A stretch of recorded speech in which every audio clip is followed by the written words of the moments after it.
How's it going, Cinema Blend fans? And welcome to D23 Expo 2019. I am events editor Eric Eisenberg, and if you can't tell by my hat, I just got out of the massive, absolutely spectacular new Disney Plus presentation here at the convention. This is the first time that Disney has ever done anything like this for Disney Plus, and they really brought it. They delivered trailers for a bunch of their new movies. We got a first look at The Mandalorian. However, we're going to spend this video talking all about Marvel's plan for Disney Plus because they absolutely blew the roof off this time around. Before I start though, be sure to click subscribe and turn on notifications for all of these awesome videos that are coming out of D23 and beyond, so stay tuned. We weren't quite sure what Marvel Studios was going to be bringing to this presentation, if not just because they just introduced 5 brand new shows at San Diego Comic-Con last month. So really, we kind of just hoped that we were going to be getting some extra details about the series. However, Marvel actually totally delivered and not only announced a bunch of new casting, a bunch of new showrunners, but also actually 3 brand new shows.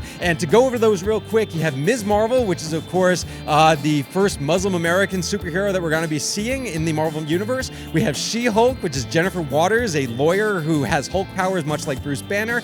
And of course we have Moon Knight, who is a fan favorite character that Marvel fans have been wanting to see in live action for so long, and finally they're going to get their chance. Sadly, we don't yet have any release dates for these shows. As for casting news, we also got some really fantastic updates about Falcon and Winter Soldier and WandaVision. To start with Falcon and Winter Soldier, we've learned that Emily Van Camp, who previously played Sharon Carter in Captain America: The Winter Soldier and Captain America: Civil War, is going to be coming back for the show. However, Falcon and Winter Soldier is also going to be introducing a brand new character from Marvel Comics into the Marvel Cinematic Universe, John Walker, aka US Agent, who's going to be played by Wyatt Russell. He is incredibly talented, incredibly charismatic, and I can't wait to see it. WandaVision also added 3 new additions to its cast. We learned not only that Randall Park is going to be returning to his role from Ant-Man and the Wasp, playing FBI agent Jimmy Woo, but also Kat Dennings, who many will remember as a fan favorite from the first 2 Thor movies, is actually going to be coming back to play Darcy Lewis once again. Really didn't see that coming. We still really don't have a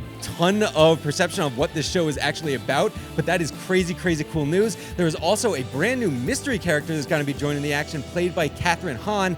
All we know about her right now is that she's going to be playing a quote-unquote nosy neighbor, and you know, I just love Kathryn Hahn. Anything Kathryn Hahn's involved with, I am 100% there, so that by itself is just exciting. Truly one of the biggest surprises, even amongst all of the project announcements and the casting news, was actually that they showed some footage. What If is the animated series that has been in development for a little while now. We learned about it last month. Really didn't expect to see anything from this show for quite a long time. However, they actually had a reel that they brought to this panel, and I gotta say, it was incredibly cool.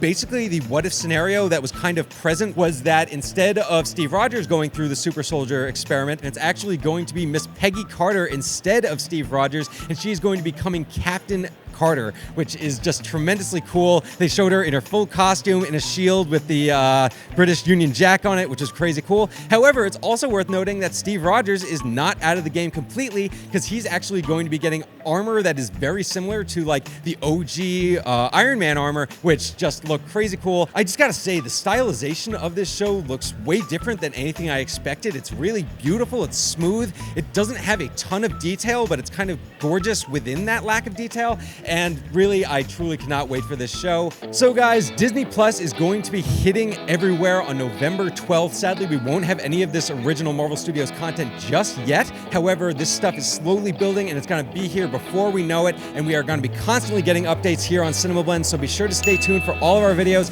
hit subscribe, and be on the lookout for more.